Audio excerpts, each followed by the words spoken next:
Esta noche en Desde las Cámaras, la alcaldesa Lía Limón nos habla de cómo el trabajo legislativo en el Congreso de la Ciudad de México puede robustecer las acciones que lleva a cabo en la demarcación Álvaro Obregón. Además, Verónica Camino Farjat, senadora por Morena, analiza el proceso que lleva la polémica reforma electoral y qué estamos haciendo para afrontar nuestro compromiso ambiental adquirido en la COP27. Alicia Salgado nos da su opinión. Desde las cámaras comenzamos.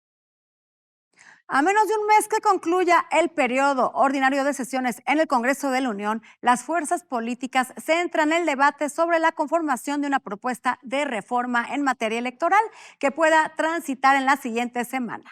El tema que se encuentra bajo estudio en un grupo de trabajo en la Cámara de Diputados ha provocado distintas opiniones en la población que demanda un dictamen incluyente que contribuya a fortalecer el sistema democrático de nuestro país.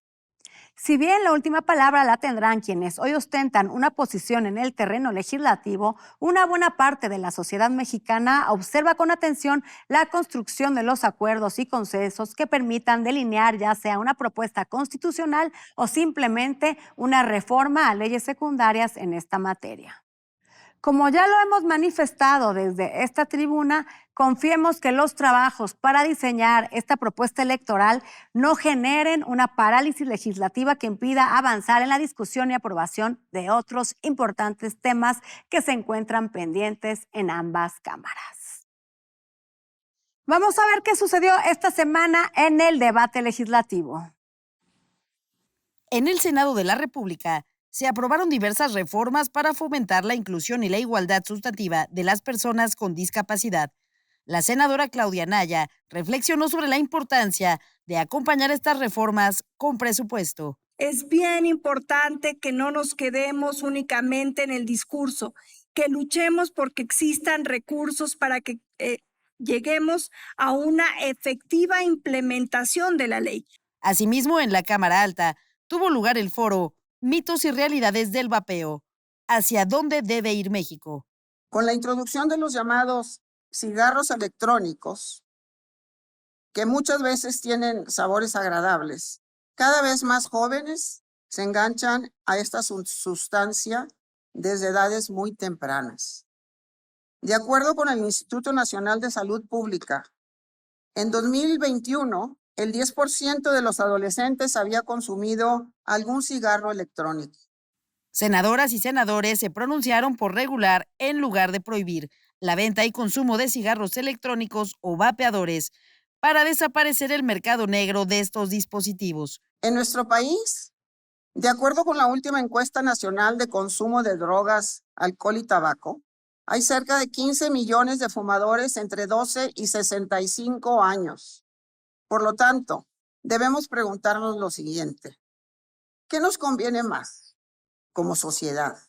¿Prohibir o regular estos dispositivos? En la Cámara de Diputados se votaron temas relacionados con atención al espectro autista, entornos escolares y destacó la ampliación del concepto de violencia digital. Con una votación unánime de 480 votos a favor, la sextorsión es tipificada dentro de la Ley General de Acceso de las Mujeres a una vida libre de violencia. En este caso, conocemos a este tipo de violencia como sextorsión, la cual refiere al chantaje por parte de un ciberdelincuente para que la víctima realice una determinada acción o entregue una cantidad de dinero bajo la amenaza constante de publicar o compartir imágenes íntimas de ella. Se trata de una modificación a la Ley Olimpia para incluir la violencia digital. El dictamen ahora será enviado al Senado de la República. Desde las cámaras, Claudia Ivette García. Usted y yo sabemos que es fundamental invertir en generar energías limpias. El planeta depende de lo que hagamos para cuidarlo. Alicia Salgado nos explica qué estamos haciendo para afrontar nuestro compromiso ambiental adquirido en la COP27.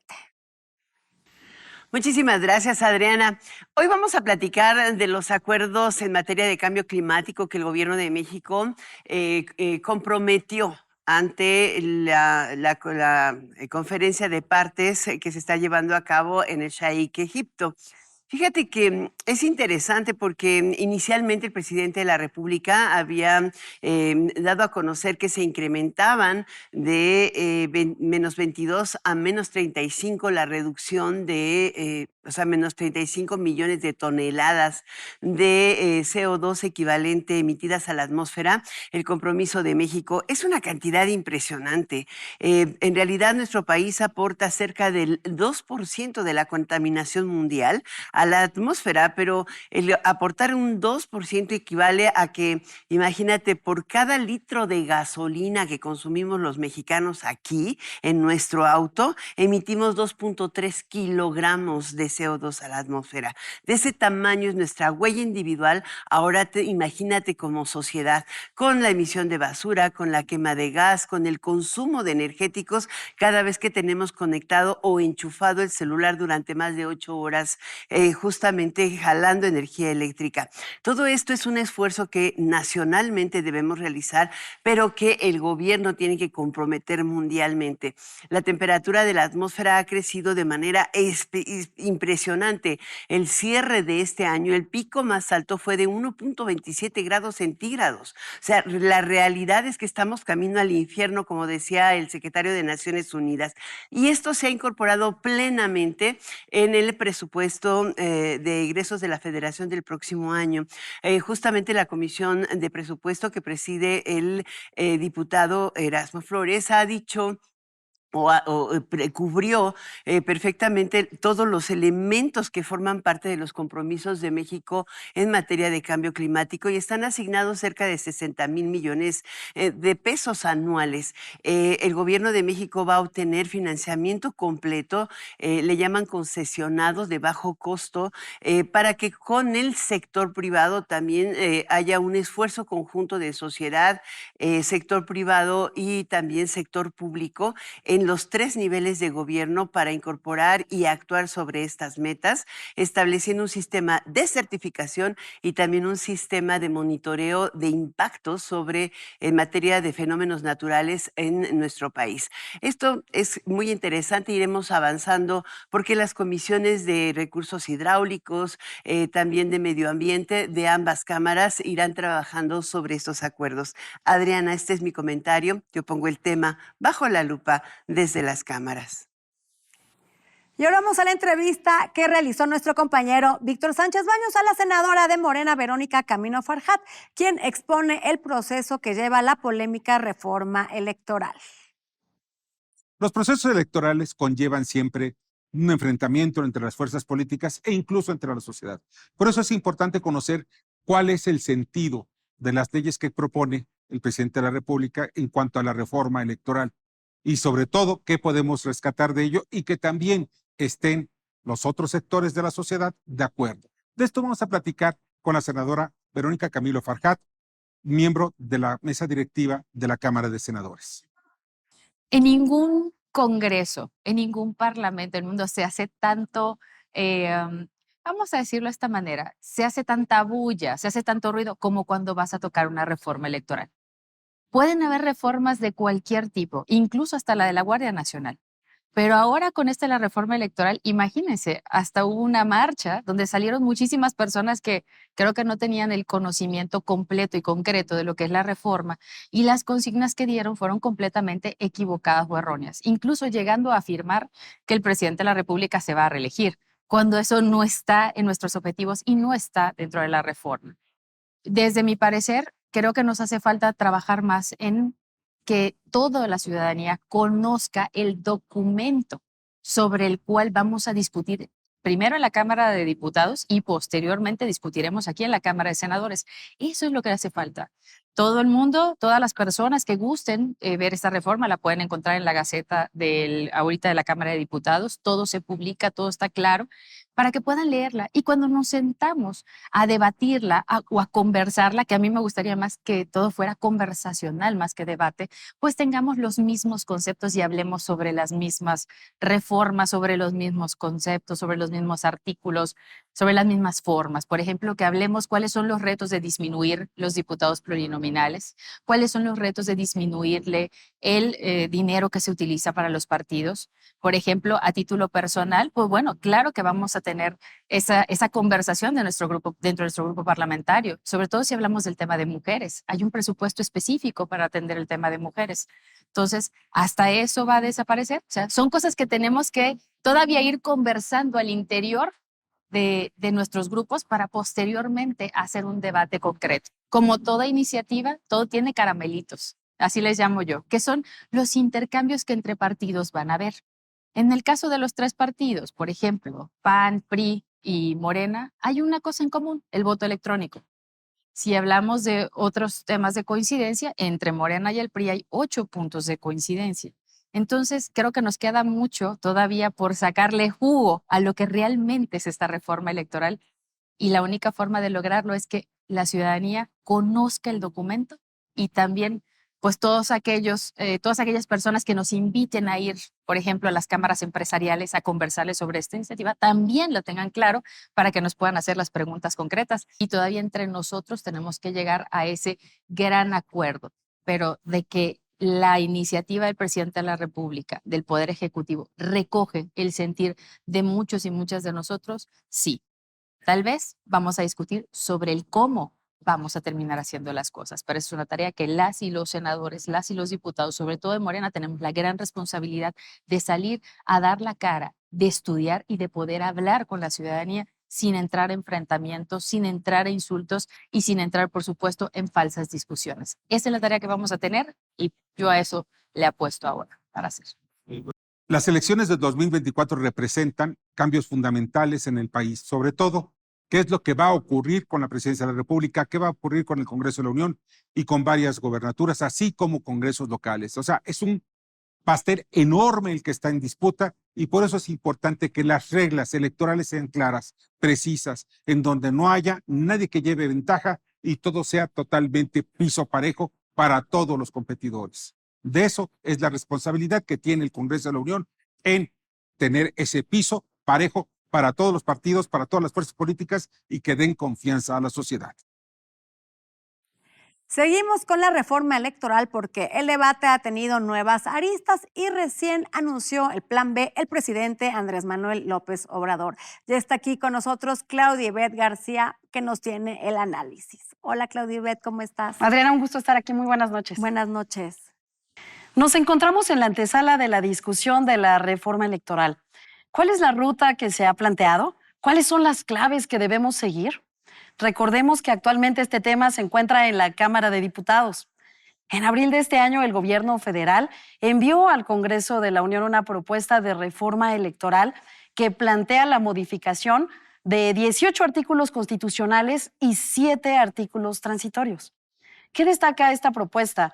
Sustituir al Instituto Nacional Electoral, el INE, por el Instituto Nacional de Elecciones y Consultas. Este nuevo árbitro electoral contaría con 7 consejeros, a diferencia de los 11 que tiene el INE actualmente. Las consejeras y consejeros serían electos por voto popular. Lo anterior aplicaría también para los magistrados del Tribunal Electoral del Poder Judicial.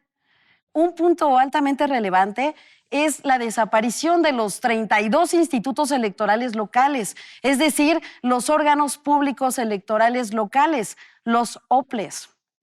También podrían desaparecer los tribunales electorales locales. Se busca asimismo reducir el número de legisladores. Podríamos pasar de 500 a 300 diputados y de 128 a 96 senadores.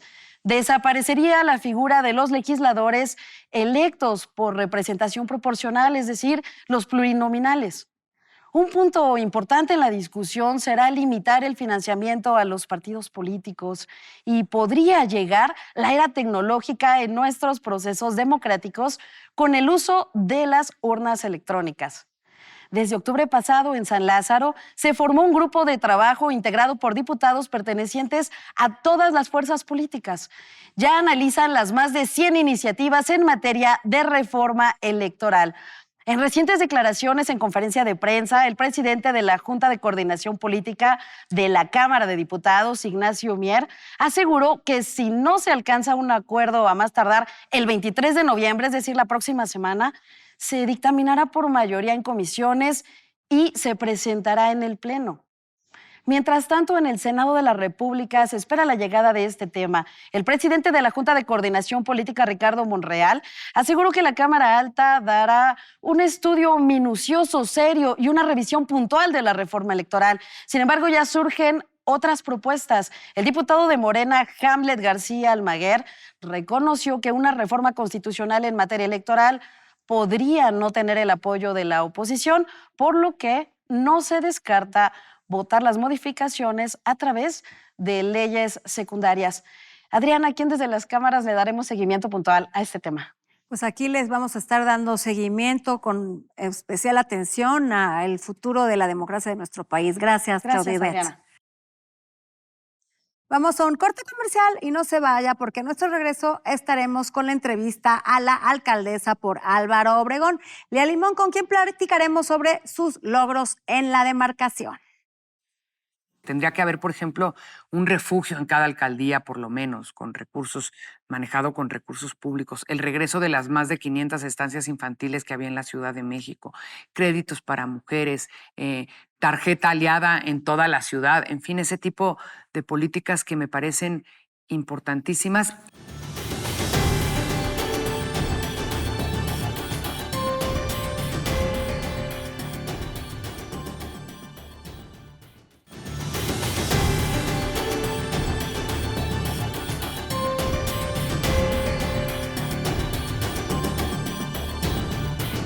En Derecho Internacional Maestría, fue subsecretaria en Gobernación, Lía Limón García, alcaldesa de Álvaro Obregón. La seguridad y el bienestar, problemas de su demarcación, enfrenta nuestra invitada y cómo darle solución. También hay temas donde se debe legislar. Escuchemos a la alcaldesa lo que viene a platicar. Gracias por continuar con nosotros. Ya estamos aquí en el estudio de Desde las Cámaras y nos acompaña la alcaldesa Lía Limón. ¿Qué tal, alcaldesa? ¿Cómo estás? Un gusto estar aquí contigo, Adriana. Muchas gracias por la Gusto invitación. para nosotros, Lía.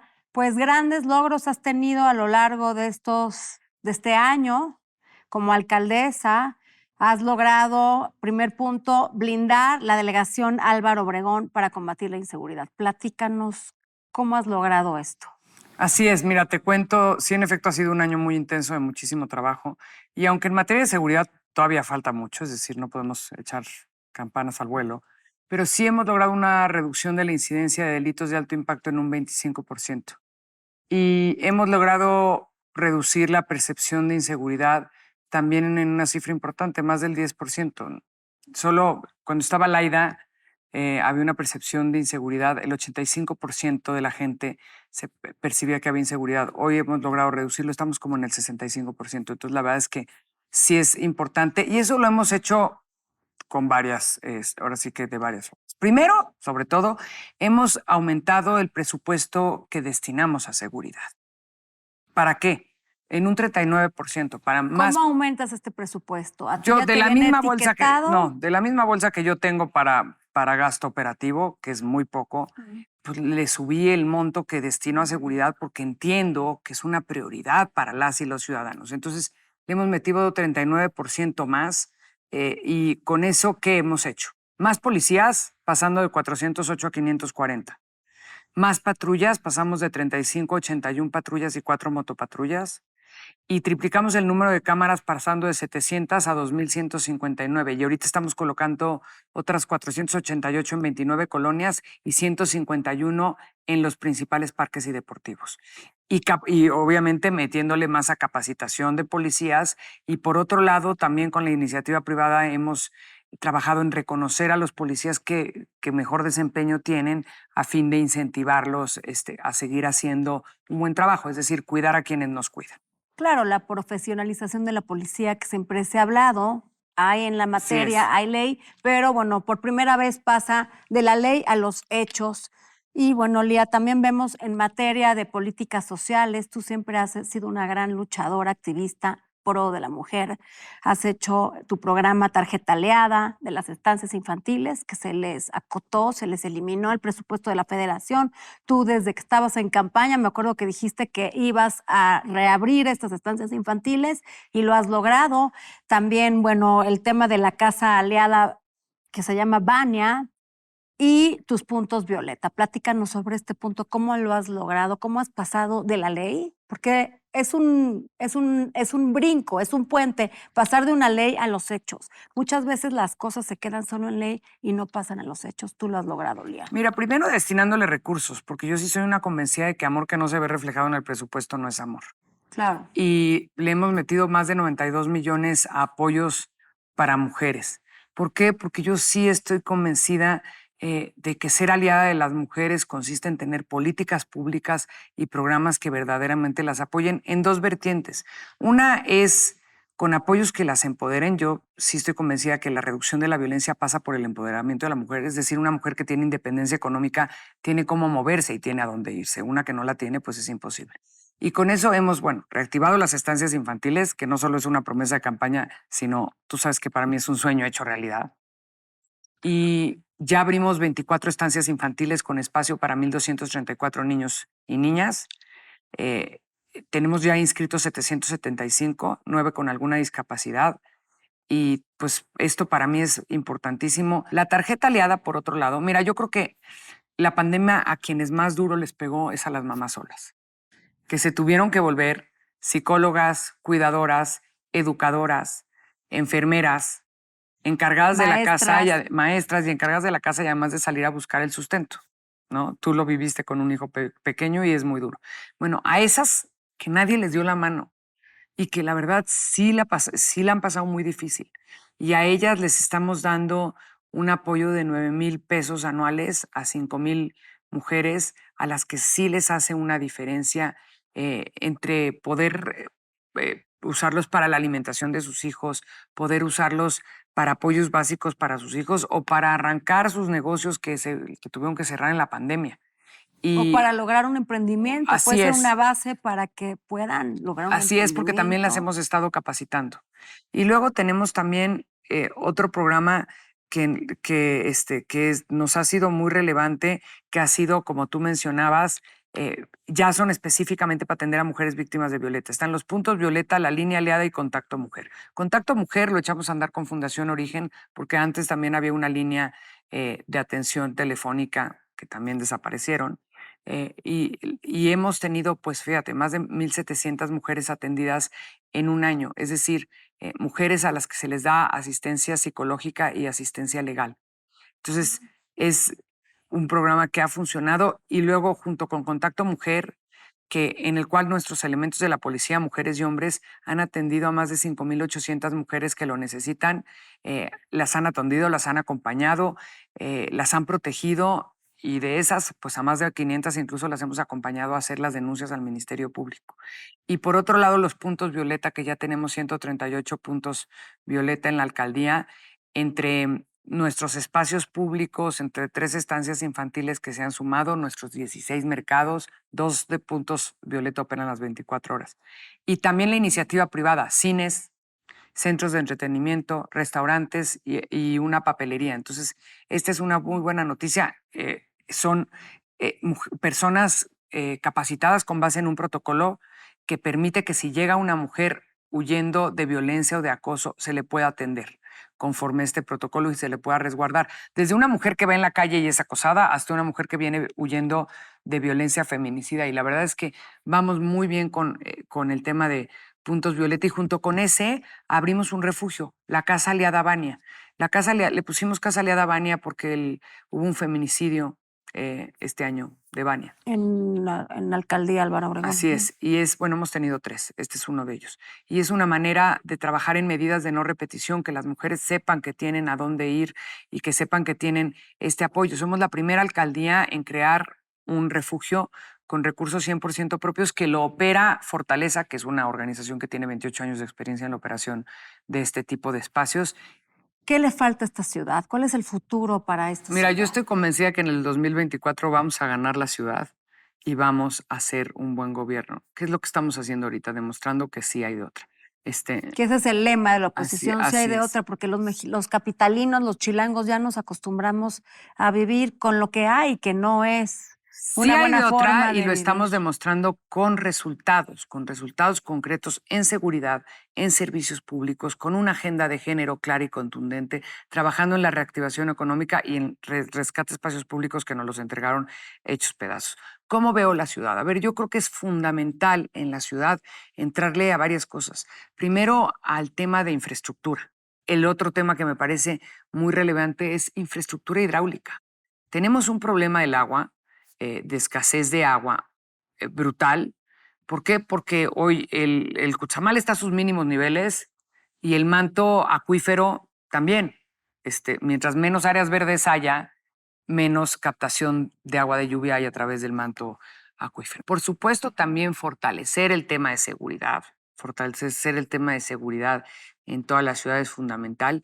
¿Y qué te puedo decir? Para mí, fundamental trabajar en una agenda de género clara. Tendría que haber, por ejemplo, un refugio en cada alcaldía, por lo menos, créditos para mujeres, tarjeta aliada en toda la ciudad, en fin, ese tipo de políticas que me parecen importantísimas. Y el otro tema, movilidad, tú lo mencionabas.